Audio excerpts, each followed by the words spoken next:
Welcome to This Week in Real Estate with Jonathan Harmon and Bryan Nale, your local experts on all things real estate in Middle Tennessee. Listen in as they discuss the current state of the market, the latest trends, and have a little fun while doing it. We do want to say the opinions voiced on this podcast are for general information only and not intended to provide specific advice or recommendations for any individuals. All right, everybody, welcome back to This Week in Real Estate, where we are putting the fine in refinance. Fine and refinance. Yes, sir. I love it. Hey, this is the reboot. This is 2.0. Yes, it is. This Week in Real Estate 2.0. I'm loving it. This is an inaugural episode of that. I can't say first weekly episode. It's the inaugural because next week will be the second weekly. Yeah, that's right. You got to have a weekly before you can call it weekly. You know what you're talking about, man. You've been around events planning before. I got blasted when I put the first annual something on Cedar Glade, and they were like, "No, it's the inaugural," and I'm like, "We're gonna do it again next year." Well, you haven't yet. Fair. So there you go. Lesson learned. Lesson learned. Hey, man, how's it going? Fantastic. Good. Hey, I'm Jonathan Harmon with the J. Harmon Home Team, powered by Keller Williams, and I've got my best friend in mortgage right here. Just in mortgage, not in real life. Just in mortgage, not in real life. Hey, Bryan Nale, Primis Mortgage. So happy to be here and looking forward to a new project here, and I think we're going to do some great things, have some great conversations. It's going to be awesome, and we've actually got a structure to it. So when we've done This Week in Real Estate before, it's kind of free form and kind of all over the road sometimes, and sometimes it was magical, and other times it was like, you should have had a structure to that. So we do, and so we're gonna spend some time talking about the this past week's headlines. We're gonna talk about some market movers, things to watch for over the next week or so, and how to kind of like interpret some of that stuff. We've got some positive stuff, some fun stuff, and then we've got a featured guest today, Mr. Tab Talbot. We're gonna talk to him here shortly. Woo! Hey, Tab. And there it is. There's the studio audience. Losing their minds. Thank you. And thank you, Tab, thanks you as well. We're going to talk about some rural housing type issues and just things to watch for as we see a little bit of a migration out of the more populous counties into some of the more rural ones, the coffee counties, the Warren counties, those places. There's It's happening. It's absolutely happening. There's extra things to just be aware of. It's not necessarily bad, not necessarily good. Just be aware of it. Then we're going to have a little bit of fun, and we'll close it up. It's going to be awesome. Can't wait. Let's start. Yeah, let's get going. All right, so first segment is the headlines. And let's see. I've got, looks like on our schedule, I'm going to do this a bunch because I'm not used to having like an actual schedule, okay? So looks like I'm up first on this, and we're going to talk about rent rates. This was something that came out a few days ago. The specific article that I looked at was on Yahoo Finance, and I found a few others that supported it as well. Vacancy rates in the Nashville area, so rental vacancy rates, are the highest that they've been in over 20 years. So we're at 10.8% is what they're saying our vacancy rate is in the Nashville MSA. Historically, over the last 20 years, it's been more like 5 or below. And so what this means is that rents are actually down. They were up to 20% in 2023, and they're down about 4 to 5%, and even a little more than that, depending on your specific area. But also, just like in home sales right now, the price hasn't moved a ton, but the incentives have. And so it's pretty easy now to find a place that will maybe comp you your first month's rent, maybe even your second month's rent. They might have a $10 move-in or something like that. They might throw in a gift card somewhere. I mean, there's all kinds of different. They might waive a pet fee. The point is, if you have to rent, if you're in that boat right now, negotiate. They are negotiable. That's interesting. And I wonder if, so it's been historically, you said, I think around 4, and now it's 10.8. So what's a healthy number? Because sometimes, like with interest rates, they were too low for a long time, and that's why we ran into the inflation headwinds that we were still experiencing. And so the increase may not necessarily be a bad thing in some perspectives. So what's a healthy number for vacancies? Healthy is one of those qualifier words, right? So if you own rental property, a healthy rate is 0. You know what I mean? That means your place is full and you can command whatever you want. For the, just a general non-inflationary type situation, let's say 6 to 10% is pretty normal. And you think about it, a vacancy rate doesn't necessarily mean that people aren't renting, but you have people that are moving out. You got to turn that unit, maybe wait a month or so to get it rented, that kind of thing. I don't think we start seeing price deflation until we hit that double digit, until we see 10 or more percent on a consistent basis. Exactly. Yeah. And, then we get into the argument of, are rents too high? Are they not high enough? Like, that's a whole other set of argument. Right. Well, that's great information. And I think it's, you said this, and I think it's very true. They're going to hold on to those rental rates as long as they can, and they will offer incentives, and they will try to sweeten the pot, get you to rent from them before they start cutting rent rates. And it all comes down to disclosure, right? Like, I might have to disclose what my rent rate is and what I rented it to you and what I rented it to you for, but I do not have to disclose any of the little fringe benefits. Move-in specials. And it's the same thing in house prices, right? I have to tell you, or have to publish what we sold it for. That's public record. But what isn't public record is closing cost. And we gave you the TVs, and we put blinds in a new construction home, and all of those. We paid, your title, or we paid your mover, or all of those things. Yeah. That's awesome. So jobless claims report came out on Friday, and the forecast was for 210,000 jobless claims. It came out with 215 jobless claims. So, and you're thinking it's kind of like one of those counterintuitives. Okay, well, that's we had more jobless claims than was forecast, so that's probably bad news. But it's good news for interest rates. Fewer people working means more. Less money in the economy, less money being spent, so that's going to help out what the Fed's trying to accomplish with their interest rate objectives and in slowing down the economy a little bit. So since that data's come out, we've seen rates come down. You always have to watch headlines and read those headlines skeptically, because I saw one that kind of caught my eye. It said interest rates the lowest they've been in 3 weeks. Well, they really shot up 3 weeks ago, and they're not down that much. Right. So just know that things are moving in the right direction right now. There's a lot of stuff that's going to be coming out in the next couple of weeks that'll determine, I think, where things are going to go this spring. So right now, though, things seem to be moving in a good direction for people who want to lock in a lower interest rate. And you touched on this. I think the most important thing that we can do when we present this kind of stuff is offer a little perspective. And interest rates are the lowest they've been in 3 weeks. Okay, well, what's the perspective on that? Because, or context rather, let's step back and say, but and you look at a year over year, or even a month over month, that is a little more telling than in the last 3 weeks. Right. And kind of the same thing with those jobless. You asked, what is a healthy number for rent vacancies? Well, what's a healthy number for jobless claims? Depends on your perspective. If you're one of the jobless, 0. It's not fun. If you're one that is a higher compensated employee right now, and you got let go for whatever reason, you're having a tough time finding a job. If you're unskilled to semi-skilled laborer right now, and you jump from one job to the other for an extra $2 an hour, you're having a good time right now. So it just depends. And then are you more concerned with interest rates? Or are you more concerned with job rates? Or jobless claims. Right. It's all about perspective, isn't it? Yeah. So moving on to market movers.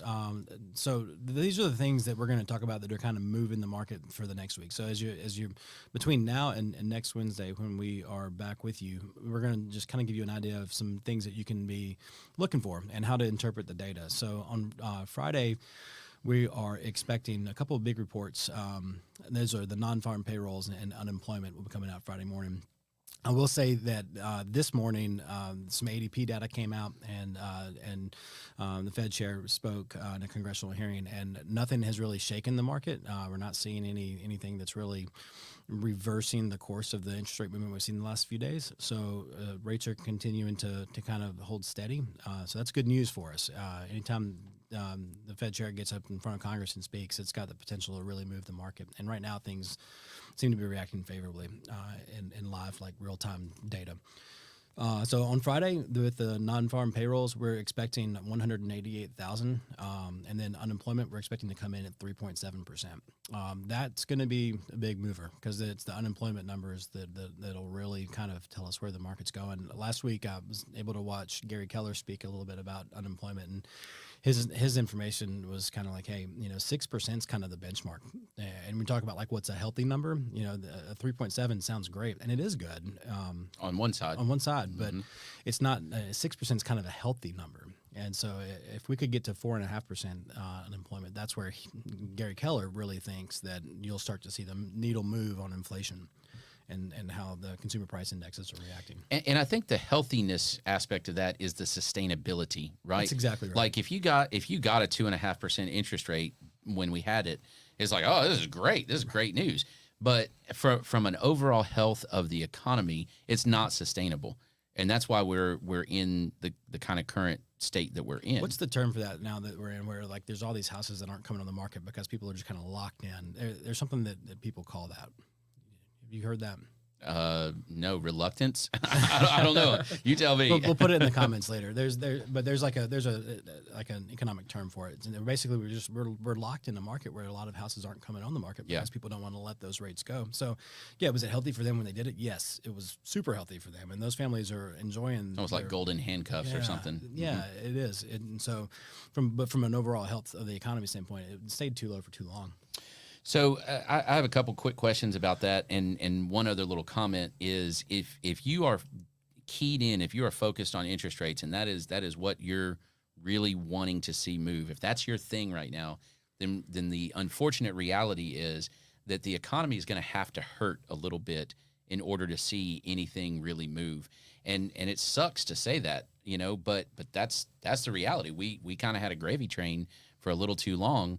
And in order to see those rates come down without fear of it just completely spiking inflation, we're going to have to hurt. So you're going to have some bad news in order to get the good news you're waiting for on interest rates. Right. And we're very focused and centric on housing. So we think of interest rates and we think of mortgage rates. But you also got to think about, hey, if this impacts all rates, whether you're buying money, credit cards, auto loans, for your business, and so to that, and deposit accounts.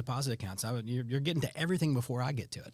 But yeah, so like small businesses that's why it's really slows the economy, is because small businesses, their cost to invest in their business through financing whatever capital projects they have is going to be higher in a higher rate environment. So they're not going to spend that money on their business, on the equipment that they might otherwise finance if they could get the rates cheaper.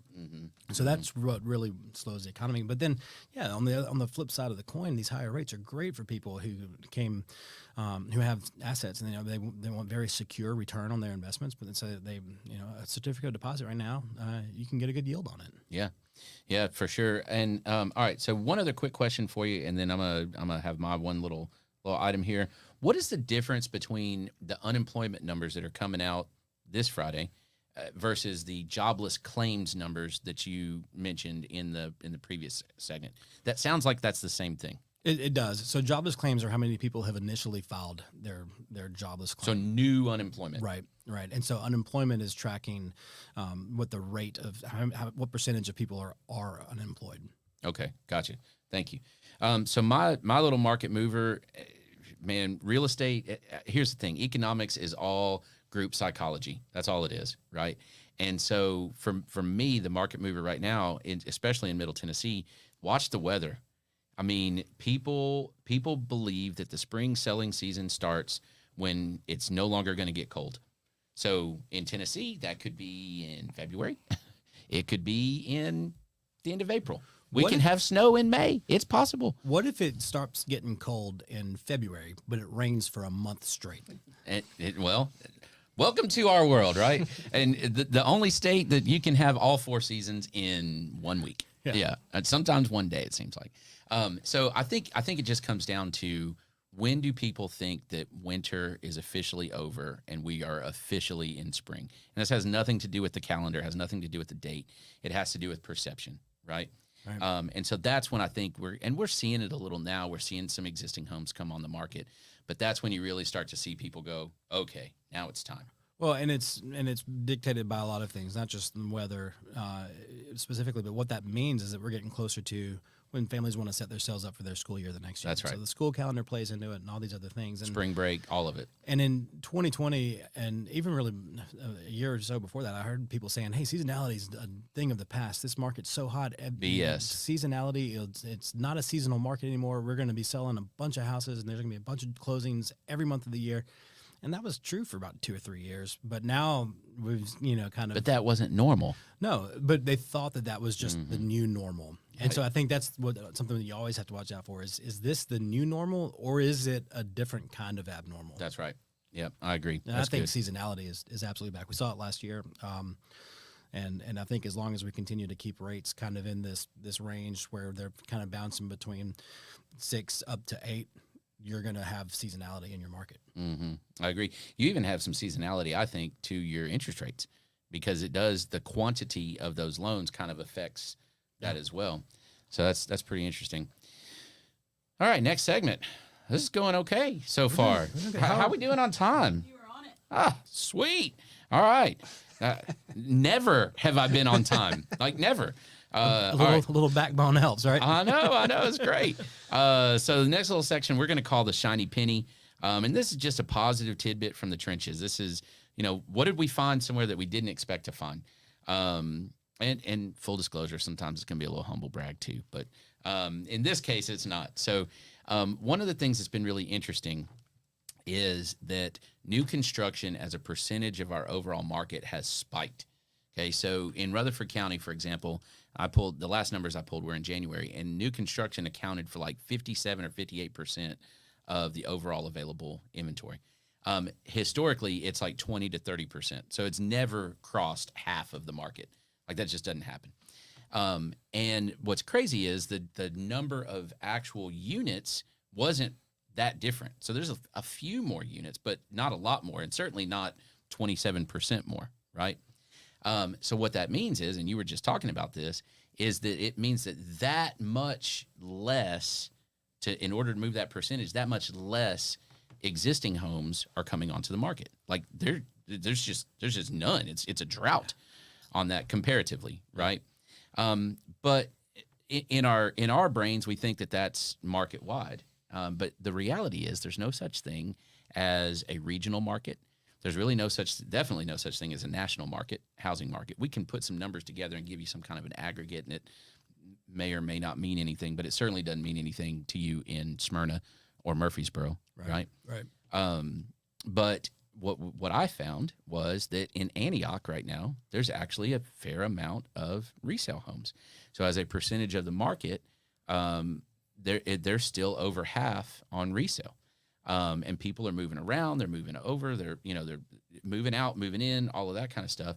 And Antioch's a pretty nice place to live nowadays. There is new construction there, but it's not half of the market. Yeah. It's hitting more like 42, 43. It's still higher than it should be. Right. Could be, should be. Coulda, woulda, shoulda. Yeah, whatever. I don't know.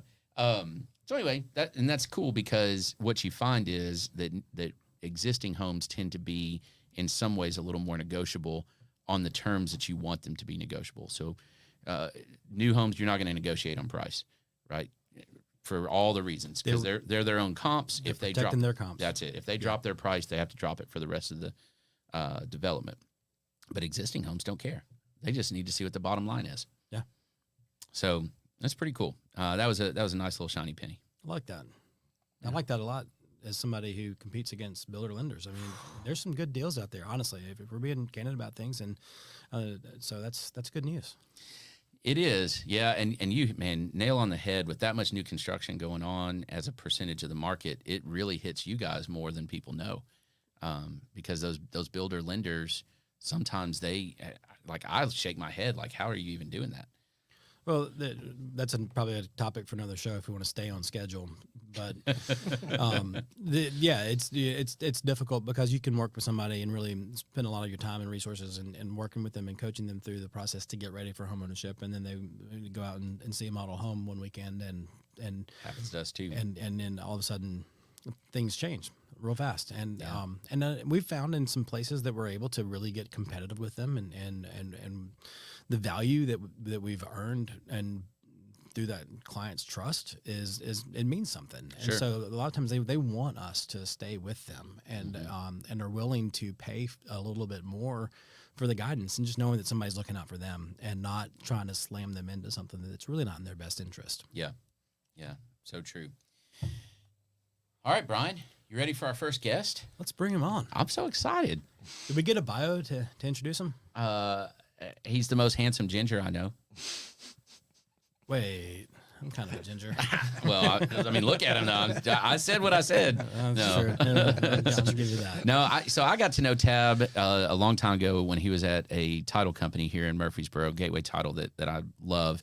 And Tab is on his way up, so I'm going to talk about him on the way up here. He closed a lot of deals for me. And Tab went and got his law degree. I saw his pretty face at Nashville School of Law on the wall, and I sent you a picture of it, didn't I?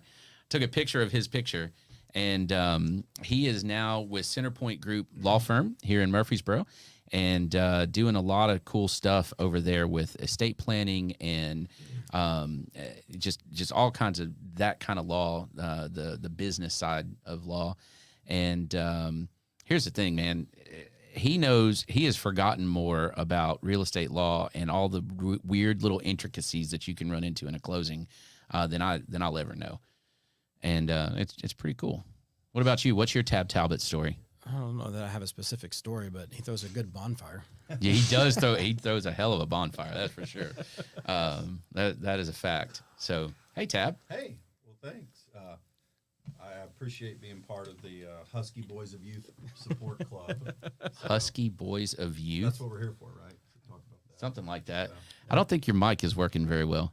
Let's see. Try again. we Oh, that's much better. okay. There Now it we're is. hot, so we missed the joke, but that's okay. We don't have to bring it back up. Yeah. I just had PTSD, dude. I always had to wear husky pants as a kid. Husky Boys of Yesterday Support Club. Is that what you said? Yeah. Yeah. Yesterday, nothing. I'm still in I'm it. worried about the yesterday part of it. Yeah, right. Did you guys ever have to wear tough skins from Sears? I don't remember that. We shopped at Goodies. I lived in That was- Arkansas. Oh. We didn't have a Sears had this I brand lived in. called Tough Skins, and they had double knees on them because I always tore the knees out of my My pants. son could use those now. Yeah, they were awesome. So we're not here to talk about Yeah, my sorry. fat belly, but what we are going to talk about. Just derailed that immediately. Missy, how are we doing on time now? Yeah. Oh well, we're over. Look at that. Yeah. We're going to talk about some issues, if you will, some things to watch out for in some rural housing. So, Tab, tell us some stuff. You had mentioned stuff about shared driveways, that kind of thing. So let's start with that one. Yeah, I know this is riveting stuff for my mother listening. So, Our one listener today. no, she can't. She doesn't know how to use Facebook. So I know she's on there. Well, no. When you guys approached me about coming on, I was like, "Well, what do you want to talk about?" And like Jonathan said, I do. I guess I did 9 years of title work, so you see a lot of things during that time. I also get the opportunity to teach some classes through MTAR and other places, and so one of the topics we talk about is role issues, and it took me a long time to learn to say that word, correctly. I think I'm Just roll with it. Dude. yeah, I think I'm pretty good with it now. So yeah, if you have clients that are looking out more, frankly, outside of Rutherford County, we still have there is still some farmland, believe it or not, in Rutherford County, but Not we're for long. yeah, right. We used to grow tobacco, now we grow houses, right? Yes. So, but if they start looking out to more of those country areas, there are certain things that you see more common out there that might be interesting to discuss. So, could be if they're looking at a mobile home, those are always a unique challenge with lending and title issues. So let's start with that one then. Mm-hmm. So why is that? What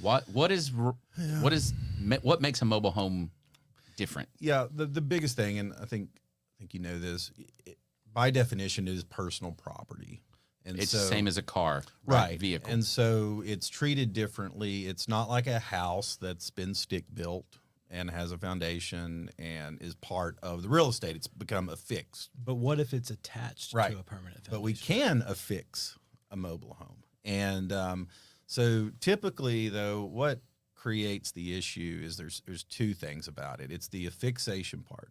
That can be done pretty easily. It's you pay a structural engineer to come out, $400. But you got to have certain things. You got to have a foundation. It's got to be a double wide. Right. It's got to be. They're looking for certain things. So you kind of get the seal of approval on that.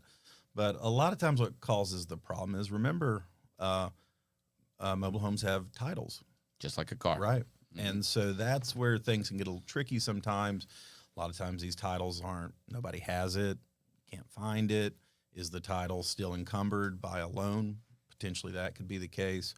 And so there are ways to go about dealing with that. You definitely need to work with a good title company that has experience doing these, because some of them, I've seen them, they just kind of scratch their heads and they're like, I don't know what to do. Or even worse, they don't know about the detitling part. Because the problem with that is, if you don't get it detitled, and I've seen this happen, you could have a scenario where a buyer buys the property, and so that, they did the affixation part, great. So the lender's happy, everybody's happy, and then brother of the dead guy that owned the mobile home at one point shows up and says, hey, look, I own title to this mobile home. Yeah, right? so I have the house. Right. You've got the land. Yeah, right, exactly. And so I have interest. What are you going to do about that, right? Mm-hmm. In that one particular scenario, they were fortunate. They did get title insurance. Title company screwed up. Thankfully, it was not my title company. And they had to make that brother whole. So they paid him for his interest in that, in that property. And the other thing that we run into, and I've seen this, is with on the lending side, especially on the appraisal side, you get into some weird value discrepancies with mobile homes. So your land is not supposed to exceed the value of the house. Yeah, Bryan can speak more on that. Right. So what you're really going to have to look for in that case is comps. And so it can be supported through other comps of similar acreage, similar style built up homes. So that's where you're able to see it. And we've done some that scratched my head that I wasn't sure that would have appraisal problems, and they were able to come back okay. So that's the main thing, though, and that's where you really want to work through your realtor to identify, okay, like if this house is listed for this price and it's got this many acres, we know the value's probably in the land, but are there other comps of mobile homes that would support this? And if so, then you can work through those things. Now, you mentioned also some issues with tracts less than 5 acres, and there's some specific inherent issues in that. Yeah. And this intrigued me because I'm honestly not really sure what the issues are. So if you're working with a seller, this is typically your scenario. If you're working with a seller, classic family farm or just anything above 5 acres, and they say, hey, I want to, let's put as many lots as we can, right? Okay, so anything that's under 5 acres by law has to be platted. Okay, so the expense for the seller has gone up dramatically. And so platted means you've got a surveyor that comes out, draws it out, puts the lines on there, maybe marks the corners at least, that kind of thing. And there's development Subdivides issues. it. Yeah. So what you'll see, this is why you see this a lot in Rutherford County, where they sell these 5-acre tracts. So if you've ever wondered why is it always 5 acres? That's why. So they'll do that intentionally because the seller doesn't have to do anything. Basically, they get it surveyed out, but as long as it's 5 acres, the process to get that through planning and zoning is there's basically is none. Whereas the plat has to go through all that, and so you'll see that a lot where they'll do these 5 acres. Perkability obviously has to be weighed into that too. So. So sometimes sellers don't understand that when they get into it, like, oh, we're just going to make as many little lots as we can. It's like, yeah, maybe you don't want to do that. And 4.9 is still not 5. That's correct. Yeah. We don't round up. Yeah. A lot of times you'll see like 5.01, 5.02. You just got to be sure, right? Right. Yeah. And so they'll do that. They'll hedge on that. So, I find those are interesting. Greenbelt too. Sometimes people forget about. So the Greenbelt law, you get a tax break if it's 15 acres or more. You can have less acres if it's a working farm. There's some exceptions to that, but generally the rule is, so anytime you go under 15, now we are going to appraise that property at market value, whereas they were getting a very nice agricultural tax break for that. So again, you got to be careful when you're working with a buyer or seller. They need to be aware of the rollback tax implications. So a seller, if the buyer doesn't, if the land either isn't subject isn't available for the Greenbelt exemption anymore, there's a 3-year rollback. Who's going to pay that? You can negotiate that in your contract. I So think the contract does. automatically states though, doesn't it? Or is it a checkbox? you would I know can't better remember. than me how they change those from time to time, but it's important to note that especially if it's a bigger farm Now, with on lots of acres. On Greenbelt, you have to generate some type of revenue. Is that Yeah, correct? I think it's like 1,500. I mean, it's not going to be very difficult to Most people will to meet that a lot standard. of folks cut hay off of Yeah. it. Yeah. So, is this rollback tax, is this identified typically in the title process, or is this in the title company is going to want to make sure that it's taken care of, or when does this come to light if it's not addressed during negotiation? Yeah, good questions. Good title companies will address it because they have that fiduciary duty a little bit. Well, and it's at the right time. Right. So because they have to pay those taxes, and they do not want to be dealing with that later. Right. If it comes back from the trustee and they say we're short, but what they will say to the new buyer, hey, if you want to preserve this, that's on you. Okay. So buyers have to reapply for the Greenbelt. So if they get it with 15 or more, it doesn't automatically just stay. They've got to go through the process of getting that to maintain Because that. the approval for that is per the person. Right. Well, right. I guess that's a good way to say it. Yeah. It's specific to the property owner. It doesn't run with the land, we might say. But the taxes do.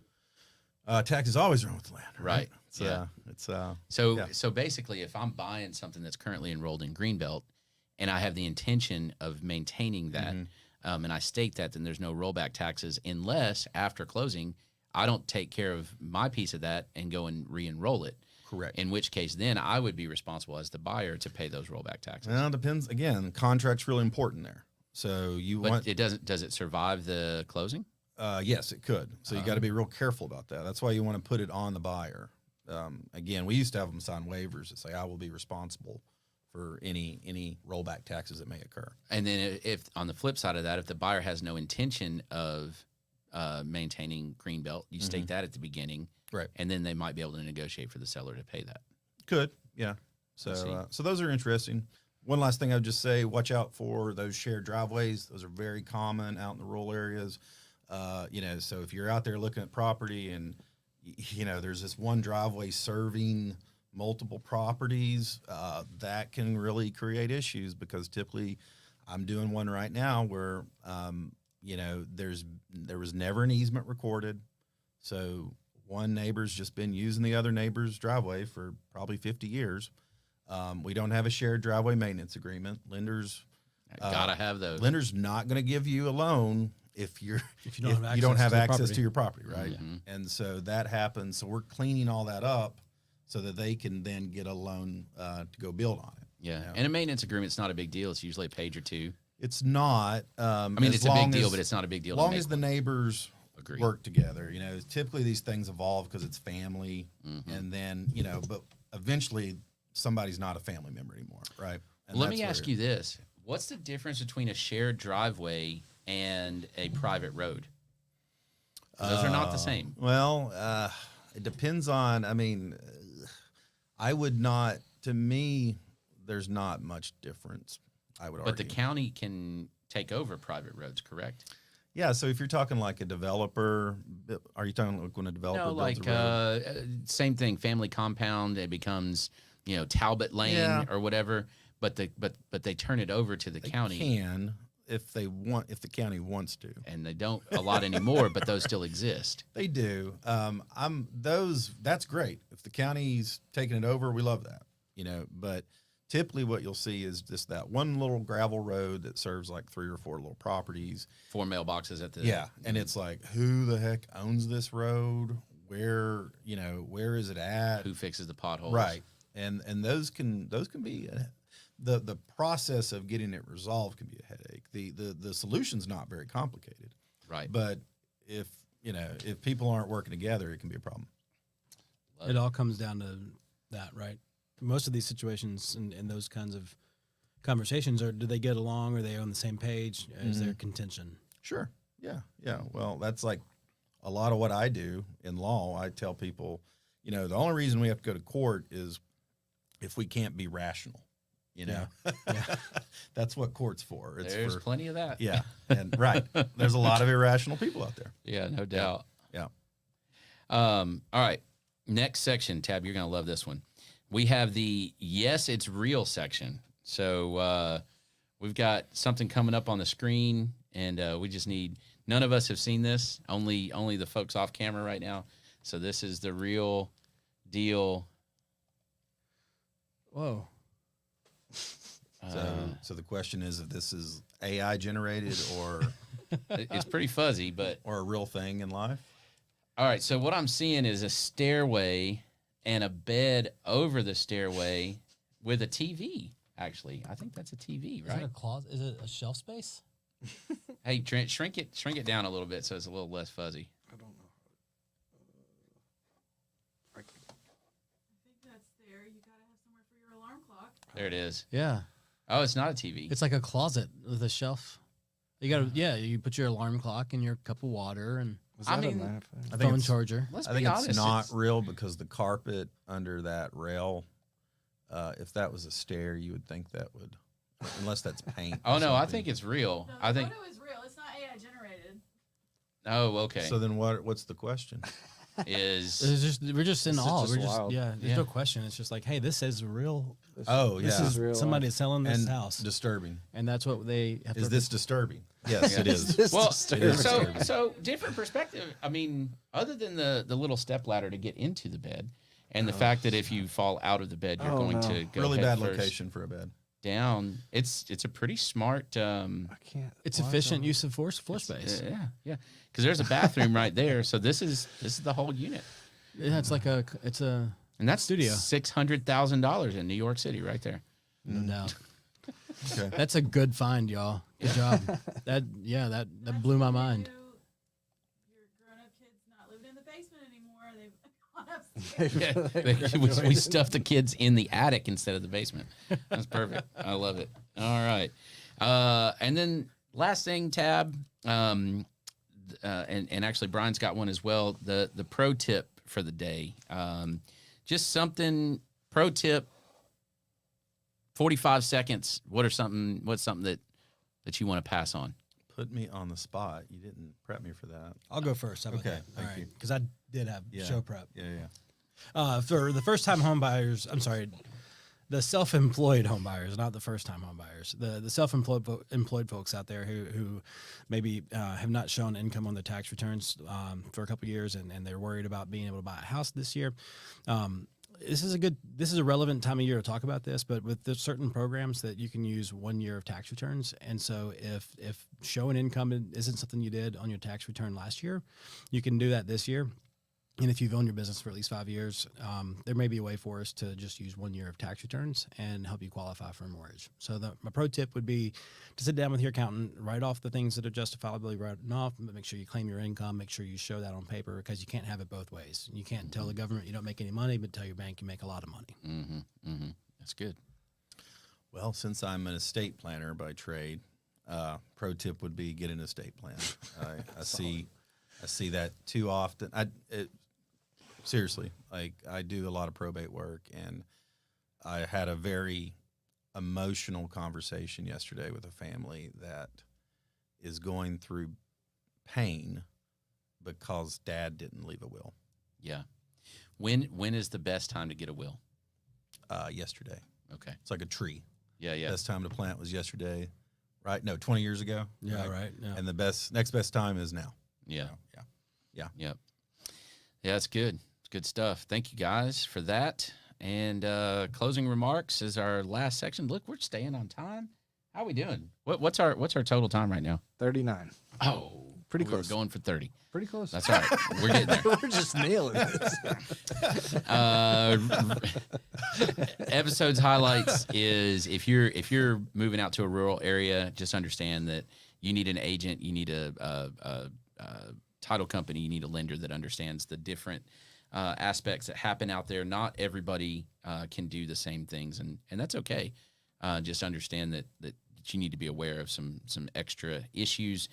Other than that, man, it's wild. Unemployment, all these different things going on, all moving rates. It's not just a greedy bank raising interest rates, is it? Just keep your eye on those headlines and read the tea leaves. Yeah, for sure. Who's our guest next week? Who? Oh, Grant Hammond's on next week? Oh, that's great news. So we love Grant. Can't wait to talk to him. I'm sure we'll talk about investment properties and short-term rentals and things like that. He's got some really cool stuff. You're going to want to watch this one, Tab, where he talks about 1031s and accelerated depreciation and things like that. And we're gonna talk a lot about that kind of stuff. So pretty excited. So when is that going to air? When are we doing it? I think we're live right now, dude. Yeah, I know, but like when is the one with Same time. Same time? Well, same channel? hopefully 15 minutes earlier. Looking at you, Trent. Okay. So 10 o'clock on Wednesday mornings is when we're aiming for, and stay connected on social media. Check out Bryan Nale's Primis Mortgage social media, and of course J. Harmon Home Team as well, and Centerpoint Group Law Firm. Yeah. What are you doing on social media? Nothing. I if I could drop it completely, I would. Solid I hear you. answer. Yep. I hear you. All right, Trent, you got something to play for us? Yep. Play on. Be legal. Now for the nitty gritty. Primis Mortgage Company. Primis Mortgage is a subsidiary of Primis Bank, a member FDIC. Primis Mortgage we're gonna take it out. 1894879. BK number 1042893. All right, ML number 1894879. www.nmlsconsumeraccess.org. As always, all loans are subject to credit approval and product guidelines. Equal housing lender. The end. Yay.